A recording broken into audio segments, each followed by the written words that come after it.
అందరికీ నమస్కారం అండి. క్రిస్టియన్ లీడర్ జోసెఫ్ గారు మనతో ఉన్నారు.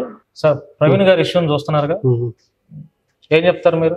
ప్రవీణ్ గారి విషయంలో క్రైస్తవ సమాజం ఏమనుకుంటుందంటే, వాళ్ళకున్న డౌట్లు ఏంటంటే, ఈ మీడియాలో వస్తున్నది, సిసి ఫుటేజ్లో ఉన్నది, అక్కడ ఓన్లీ ఎక్కడ టోల్ ప్లాజాల దగ్గరే వాళ్ళు కొంచెం సేపు చూపిస్తున్నారు. సో మొత్తం చూపించట్లేదు. ఇప్పుడు ఇన్సిడెంట్ జరిగిన దగ్గర కూడా ఈ బండి పడిపోయింది, ధూళి వచ్చింది అని చూపిస్తున్నారు. అది ఒక 8 hours. ఇప్పుడు ఒకవేళ వాళ్ళ డౌట్ ఏంటి, చంపేసి ఎక్కడో చంపేసి అక్కడ వేసి బండి పెట్టారు అంటున్నారు. అది ఎట్లా తెలుస్తుంది? మనం అటు 5 hours ఇటు 5 hours చూసుకుంటే కనుక ఒకళ్ళు వెళ్ళారా, ఏమన్నా వెళ్ళారా లేదా అనేది తెలుస్తుంది. లోపలికి వెళ్ళారా ఎవరన్నా, ఆ 10 seconds లేకపోతే 30 seconds తెలియదు. అది కూడా చూపిస్తే కనుక వీళ్ళ డౌట్ క్లారిటీ వస్తుంది. తర్వాత ఆ బైక్ మీద ఉన్న అతనేనా?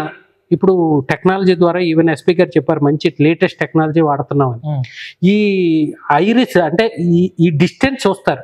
మన ఫేస్ రికగ్నిషన్ ఎట్లా అవుతుంది అంటే, ఇక్కడి నుంచి ఇక్కడికి డిస్టెన్స్ ఇవన్నీ తేడా ఉంటాయి అన్నమాట. ప్రతి మనిషికి తేడా ఉంటాయి. ఆ టెక్నాలజీ ఉపయోగించి అవి కనిపెట్టేయచ్చు ఆ ఫేస్తో. లేకపోతే ఈ మాస్క్ ఉన్నా కానీ ఎడ్జెస్ అనమాట, ఎడ్జెస్ చూసి కనిపెట్టేయచ్చు ఈ టెక్నాలజీ ద్వారా. సో ఆ బైక్ మీద వేళ డౌట్ ఏంటి, ఆ బైక్ మీద ఉన్న అతను కాదు, ప్రవీణ్ అతను కాదు, వేరే అతను ఆయన డ్రెస్ వేసుకుని వచ్చారు. తర్వాత ఇక్కడ తొడిగారు, ఆ ప్యాంట్ కూడా కిందకి జారుంది అనేది వీళ్ళ డౌట్. మర్డర్ అనుకుంటున్నారా లేకపోతే యాక్సిడెంట్ అనుకుంటున్నారా? ఎవరు ఇది? మీరు క్రైస్తవ సమాజం నేను అనే కంటే కూడా నేను ఐఎమ్ రిప్రజెంటింగ్ క్రిస్టియన్ కమ్యూనిటీ కాబట్టి వాళ్ళు ఏమనుకుంటున్నారో అది చెప్తాను. సో వాళ్ళు ఏమనుకుంటున్నారంటే, ఈయన చాలా మంచి మనిషి. ఇప్పుడు మనం వాళ్ళే కదా, క్రైస్తవ సమాజమే కాదు, హిందూ సమాజం కూడా ఆయన గురించి వీడియోలు చేస్తున్నారు. ఏంటి, ఆయన మనిషిగా చూడండి, ఒక ముస్లిం గానో, ఒక హిందూ గానో, ఒక క్రిస్టియన్ గానో చూడొద్దు అనే మాటలు హైందువులు అంటున్నారు. అలాగే ఆయన 13 మందిని 14 మందిని ఆయన పెంచి పోషిస్తున్నాడు. సో ఇవన్నీ చూస్తే ఆయన గొప్ప మనిషి అని క్రిస్టియన్సే కాదు, హైందువులు కూడా అంటున్నారు. కాబట్టి ఆయన యాక్సిడెంట్, ఇప్పుడు యాక్సిడెంట్ అని ఎందుకు అనుమానాలు వస్తున్నాయి? ఈ క్లారిటీ లేక. ఇప్పుడు ఒకవేళ నిజంగానే యాక్సిడెంట్ అయితే వాళ్ళు కూడా యాక్సెప్ట్ చేస్తారు. ఇప్పుడు వీళ్ళు కూడా క్రైస్తవ సమాజం ఏంటంటే అప్ టు ఒక సమ్ ఎక్స్టెంట్ వెళ్తారు, కానీ బియాండ్ ఏంటి, బస్సులు తగలబెట్టేయడం లేకపోతే ఇలాంటివి ఏమి చేయరు వాళ్ళు. ఎందుకంటే వాళ్ళు ఏమి నమ్ముతారంటే, ఒకవేళ ఇక్కడ న్యాయం జరగకపోయినా ఎక్కడ ఇప్పుడు ముఖ్యమంత్రి చంద్రబాబు గారు రెస్పాండ్ అయ్యారు, నారా లోకేష్ గారు రెస్పాండ్ అయ్యారు, హోంమంత్రి రెస్పాండ్ అయ్యింది. నిజంగా అది చాలా అభినందించదగ్గ విషయం. ఏంటి, సీఎం లెవెల్లో రెస్పాండ్ అయ్యారంటే చాలా సంతోషం. ఒకవేళ సీఎం గారు రెస్పాండ్ అయినా ఇక్కడి నుంచి కింద నుంచి కానిస్టేబుల్ నుంచి అందరూ నిబద్ధతతో వర్క్ చేయాలి, అంతే కదా. ఈ క్లూ తీసుకునే వాళ్ళు సరిగ్గా తీసుకోకపోయినా ప్రాబ్లం వస్తుంది కదా. కాబట్టి అందరూ నిబద్ధత, ఒక్కళ్ళు సరిగ్గా చేయకపోయినా రిపోర్ట్ తప్పు వస్తుంది. కాబట్టి ఏళ్ళ ఉద్దేశం క్రైస్తవ సమాజం ఏంటంటే కొంతవరకే వాళ్ళు చేస్తారు. ఈవెన్ మీరు అక్కడ ప్రవీణ్ రాజమండ్రిలో అక్కడ కూడా వాళ్ళ ప్రార్థనలు చేశారు, ఎక్కడ రోడ్డు బ్లాక్ చేయలేదు, ట్రైన్ ఆపేయలేదు, ఏమీ ఆపలేదు, వాళ్ళు ప్రార్థనలు చేశారు. ప్రభుత్వానికి మీరేం చెప్తాలనుకుంటున్నారు ఫైనల్ గా ఈ అంశం పైన? ప్రభుత్వానికి అదే, ఇప్పుడు వీళ్ళ డౌట్స్ క్లారిఫై చేసి, మాది ఏ సమాజం అయినప్పుడు రిలీజియస్ ఇష్యూస్ చాలా సెన్సిటివ్ ఇష్యూస్. ఇప్పుడు వీళ్ళు ఒకరినొకరు తిట్టుకోవడం, వాళ్ళు ఏదో మాట్లాడడం, బూతులు తిట్టడం, వీళ్ళు రియాక్ట్ అవ్వడం, ఇది చాలా పెరిగిపోయాయి. కాబట్టి రెండు వైపులా పెద్దలను పిలిపించి, ఎవరైతే ఈ యూట్యూబ్లు చేస్తున్నారో, కొంచెం సెన్సిటివ్ ఇష్యూస్ మీద ఒకరినొకరు వ్యాఖ్యలు చేసుకుంటున్నారో, వాళ్ళందరినీ పిలిపించి, ఇక నుంచి మీరు ఎలా చేయొద్దు, మీకు ఏమన్నా ప్రాబ్లం ఉంటే మా కేసు ఫైల్ చేయండి, లేకపోతే ప్రభుత్వం దృష్టికి తీసుకురండి, పోలీసుల దృష్టికి తీసుకురండి అని చెప్పాలి. సో అలా చెప్పి వాళ్ళందరినీ కాంప్రమైజ్ చేయాలి. లేకపోతే ఇది రిలీజియస్ ఇష్యూస్ చాలా సెన్సిటివ్ ఇష్యూస్ కాబట్టి ఈ పెరిగిపోతున్నాయి. వాళ్ళ దేవుడిని వీళ్ళ తిట్టడం, వీళ్ళేమో రియాక్ట్ అవ్వడం కదా. కాబట్టి ప్రభుత్వం చేస్తుందని నమ్ముతున్నాను నేను. ఎందుకంటే హోమ్ మినిస్టర్ గారు కూడా వీళ్ళందరినీ కలవడానికి ఇష్టపడుతున్నారని తెలిసింది. కాబట్టి మనం ఈ రిలీజియస్ ఇష్యూస్ కూడా ఒకళ్ళనొకళ్ళు నిందించుకోకుండా, మనకు పోలీస్ వ్యవస్థ ఉంది, న్యాయ వ్యవస్థ ఉంది, అన్ని డిపార్ట్మెంట్లు ఉన్నాయి. క్రిస్టియన్ కమ్యూనిటీ కూడా ఏం చేస్తుందంటే, వాళ్ళు అసలు కంప్లైంట్ కూడా చేయరు, పాపం వాళ్ళు కంప్లైంట్ కూడా చేయరు, ప్రార్థనలు చేస్తుంటారు. కానీ వాళ్ళు కూడా ఈ రియాక్ట్ అవ్వకుండా ఏం చేయాలంటే, ఎవరన్నా రెచ్చగొట్టే వ్యాఖ్యలు చేస్తే, మీ దేవుణ్ణి తిడితే కామ్గా వెళ్ళి పోలీసులకి ఇవ్వండి. పోలీసులకి, లేకపోతే మైనారిటీ కమిషన్ ఉంది, నేషనల్ మైనారిటీ కమిషన్ ఉంది మనకి, లేకపోతే హ్యూమన్ రైట్స్ ఉన్నాయి, చాలా ఆర్గనైజేషన్స్ ఉన్నాయి, వీటికి ఇవ్వండి. ఇక్కడ జరగకపోతే నేషనల్ ఇవ్వండి, నేషనల్ మైనారిటీ కమిషన్ ఉంది, వీటిలన్నిటికీ ఇవ్వండి. ఒకవేళ ఇవన్నీ జరగలేదు, మనకి దేవుడు ఉన్నాడు, పరలోకంలో న్యాయం జరుగుతుంది. దేవుడు కుదిరేద్దాం, దేవుడు శిక్ష చేస్తాడు. ఒకవేళ ఎవరన్నా తప్పు చేస్తే కనుక ఒకవేళ చంద్రబాబు గారు, లోకేష్ గారు, లేకపోతే హోమ్ మినిస్టర్ వీళ్ళందరూ మంచి చేయాలని ఉన్నారు, కానిస్టేబుల్ తప్పు చేశాడు, లేకపోతే డిఎస్పీ తప్పు చేశాడు, ఎస్పీ తప్పు చేశాడు, దేవుడు శిక్ష విధిస్తాడు అనే విశ్వాసం క్రైస్తవ సమాజం ఉంది. కాబట్టి వీళ్ళు ఎక్కడ ప్రభుత్వానికి వ్యతిరేకంగానో లేకపోతే ఇంకొకరి దానికి వ్యతిరేకంగానో చేయరు. వీళ్ళ విశ్వాసం పరలోకం. కాబట్టి పరలోకంలో మనకు న్యాయం జరుగుతుందని విశ్వసించేవాళ్ళు. కాబట్టి ప్రభుత్వాలు ఏం చేయాలంటే వీళ్ళిద్దరిని కాంప్రమైజ్ చేసి ఈ రిలీజియస్ ఇష్యూని కాంప్రమైజ్, మంచి లీడర్స్ని కూడా పెట్టాలి, కమ్యూనిటీ లీడర్స్ని పెట్టాలి, మంచి లీడర్స్ని. ఇప్పుడు క్రిస్టియన్ మైనారిటీ కార్పొరేషన్ చైర్మన్ ఉంది, లేకపోతే మనకి చాలా మైనారిటీ కమిషన్లు ఉన్నాయి. ఇలాంటి వాటిలో మంచి లీడర్స్ని కనుక ప్రతి పార్టీలు, ఏ పార్టీ అయినా మంచి లీడర్స్ని పెట్టగలిగితే ఆ లీడర్స్ వీళ్ళని కంట్రోల్ చేస్తారు.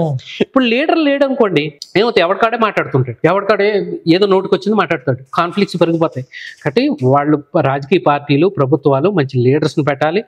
ప్రతి వాళ్ళకు కూడా క్రిస్టియన్ కమ్యూనిటీ లీడర్స్ ఉంటారు కదా, సమాజానికి ఉపయోగపడే లీడర్స్ని పెట్టగలిగితే ఇలాంటి రిలీజియస్ అనేది, ఆధ్యాత్మికత అనేది ప్రభుత్వాలు ఎంకరేజ్ చేయాలి. అది చర్చ్ అయినా, మసీద్ అయినా, గుడి అయినా. ఎందుకంటే దాని ద్వారా మనిషి కంట్రోల్ అవుతాడు, దాని ద్వారా అనేక బ్యాడ్ హ్యాబిట్స్ నుంచి విడుదల పొందుతాడు. ఇప్పుడు ఈ పాస్టర్ గారి విషయంలో ఇంకో వీడియో బయటకు వచ్చింది చివరిలో, ఆయన తాగి పడిపోయాడని లేకపోతే ఇదని కదా. క్రైస్తవ సమాజం ఏమనుకుంటుందంటే ఆయన చాలా మంచి వ్యక్తి, క్రైస్తవ సమాజమే కాదు హిందూ సమాజం అని కూడా చెప్పాను నేను. అంత గొప్ప వ్యక్తి తాగడు, అసలు జీర్ణించుకోలేకపోతున్నారు అలాంటి వీడియోని. ఒకవేళ మనకు తెలీదు, దేవుడు చూస్తుంటాడు అంతా కదా. దేవుడు ఒకవేళ నిజంగా అతను మనిషే, అతను ఒకవేళ మంచోడైనప్పటికీ పడిపోవచ్చు, తెలియదు మనకి.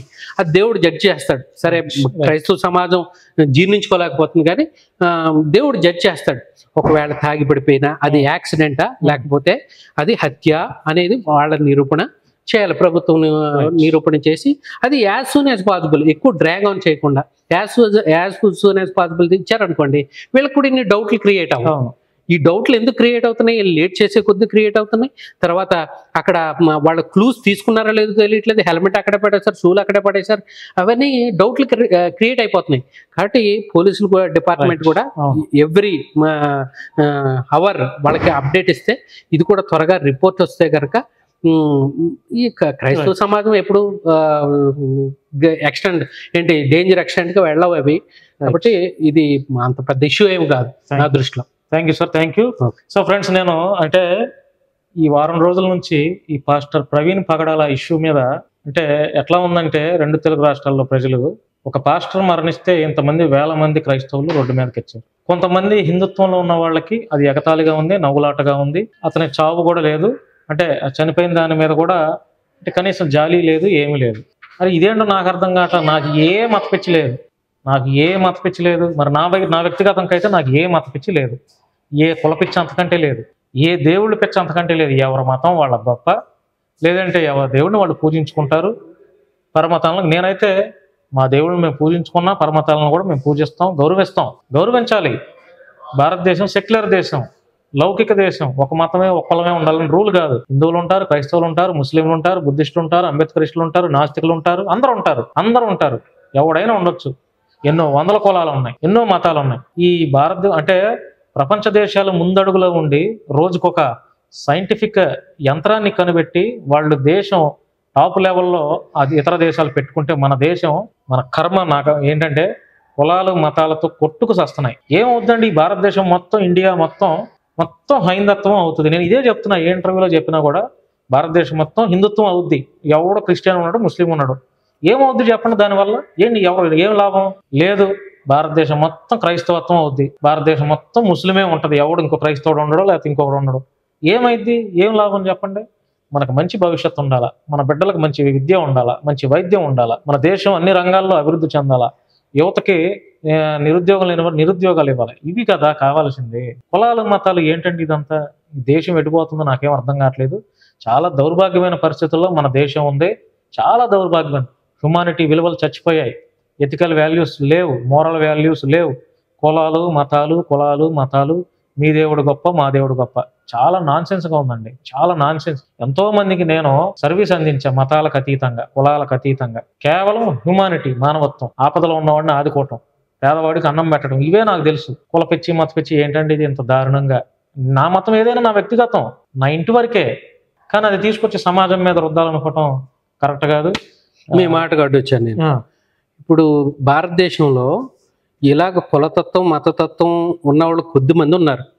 వీటిని అడ్వాంటేజ్ చేసుకుని ఇంకా విషం నూరు పోసి హేట్రేట్ ఏది ఈ మతం గురించి లేకపోతే క్రిస్టియానిటీ గురించి హేట్రేట్ స్ప్రెడ్ చేసి సో వాళ్ళ మీద క్రిస్టియన్స్ అంటేనే ద్వేషం వచ్చేలాగా వాళ్ళకి ఇల్లులు అద్దెకి ఇవ్వట్లేదు, వాళ్ళు కొనుక్కుంటామంటే అమ్మట్లేదు, ఇలాంటి చాలా ఇష్యూస్ జరుగుతున్నాయి.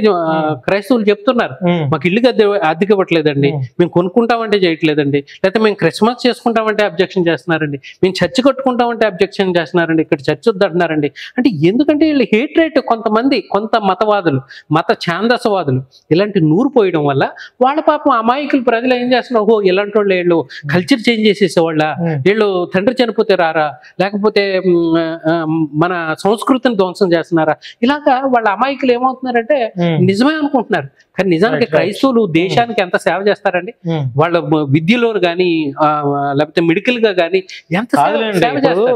క్రైస్తవుల్లో కూడా కొంతమంది దొంగలు ఉన్నారు. అవును, నేను యాక్సెప్ట్ చేస్తాను, నేను యాక్సెప్ట్ చేస్తున్నా. క్రైస్తవుల్లో కూడా ఉన్నారు, క్రైస్తవుల్లో దొంగలు ఉన్నారు, దొంగ ప్రబోధకులు ఉన్నారు, దొంగ పనులు క్రైస్తవులు దొంగలు ఉన్నారు.